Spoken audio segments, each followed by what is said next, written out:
யார் வந்தாலும் வரனாலும் நீ காலேஜுக்கு போகணும். இல்லனா நீ அம்மா மாதிரி ஆயிடுவ. மா, காலையிலே கடுப்பேத்தாம கொஞ்சம் கிளம்புறியா? நானும் என்னைக்காவது தான் லீவ் போடுறேன். கொஞ்ச நேரமா நிம்மதியா தூங்க விடுமா. ஒரு நாள் ஒண்ணும் மாறிட போறது இல்ல. இப்ப நான் எது சொன்னாலும் உனக்கு புரியாது. எனக்கு ஒண்ணும் புரிய வேணாம். நீ முதல்ல கிளம்பு. அதெல்லாம் போற வழியில எல்லாம் கிடைக்கும். நீங்க எதுக்கு அதுக்கெல்லாம் வெயிட் பண்ணாதீங்க. கிளம்பி வந்துகிட்டே இருங்க. ஆமா, அதெல்லாம் வாங்கிக்கலாம். வாங்க வாங்க. ஆமா, காலேஜுக்கு போல? இல்லப்பா, என் ஃப்ரெண்ட்ஸ் யாருமே வரல, அதான்ப்பா போல.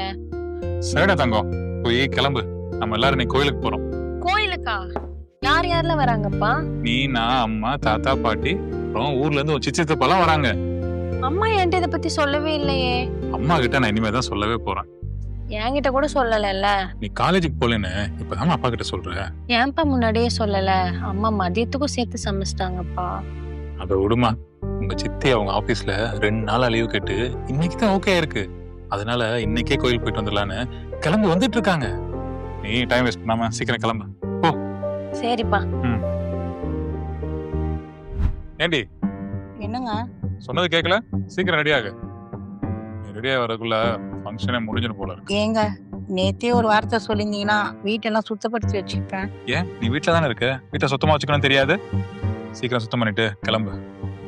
ஒரு சொல்ல மறந்துட்டேன். கோயிலுக்கு போயிட்டு வந்ததுக்கு அப்புறம் எல்லாத்துக்கும் நீ தான் சமைக்கிற. அம்மா வேற ரொம்ப முடியாதவங்க. ரம்யாவோட சித்தி டெய்லி வேலைக்கு போயிட்டு வராங்க. இன்னைக்கு ஒரு நாள் தான் அவங்களுக்கு லீவு. அதனால எல்லா வேலையும் நீ தான் பாக்குற. அவங்களா வந்து ஏதாவது உதவி வேணும்னு கேட்டா கூட இல்ல நானே பாத்துக்கிறேன்னு எல்லா வேலையும் நீ தான் பண்ற. புரியுதா? சரிங்க. தலை வலிக்குது. காஃபி போடு. இதோ போட்டு எடுத்துட்டு வரேன்.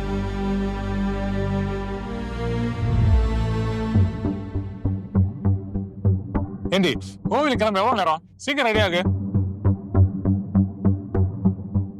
மா, நான் காலேஜ் போயிட்டு வரேன்மா. நான் காலேஜ் போயிட்டு வரேன்ப்பா. என்னம்மா நீங்க ஃப்ரெண்ட்ஸ் எல்லாம் வரல லீவுன்னு சொன்ன? நான் காலேஜ் போகாம வீட்லயே இருந்தாலும் எனக்கு நம்ம வீட்ல மரியாதை இருக்கு. ஏன்னா இது நம்ம வீடு. இதே நாளைக்கு நான் வேலைக்கு போகலைன்னா என்னையே நான் மதிக்க மாட்டேன்ப்பா. நீ ஏமா வேலைக்கு போய் கஷ்டப்படணும்? அப்பா கூட வீட்லயே இரு. வேலைக்கு போகாம வீட்லயே இருக்கிறது எவ்வளவு கஷ்டம்னு அம்மாவை கேட்டா மட்டும்தான்ப்பா தெரியும். நீங்கெல்லாம் உங்களுக்கு என்ன தேவைங்கிறதுல தெளிவா இருக்கீங்க. ஆனா மத்தவங்கள பத்தி யோசிக்க மறந்துடுறீங்கப்பா. இன்னைக்கு உங்க பேச்ச கேட்டு நான் வீட்லயே இருந்தேன்னா நாளைக்கு அம்மா மாதிரி வீட்ல சும்மாவே இருக்கணும்ப்பா. அம்மாவை வேலைக்கு போக வேணாம்னு சொன்னதும் நீங்க தான். ஆனா இப்ப வேலையே இல்லாம அம்மா வீட்ல சும்மாவே இருக்காங்கன்னு சொல்றதும் நீங்க தான்ப்பா. நான் காலேஜ் போயிட்டு வரேன்ப்பா.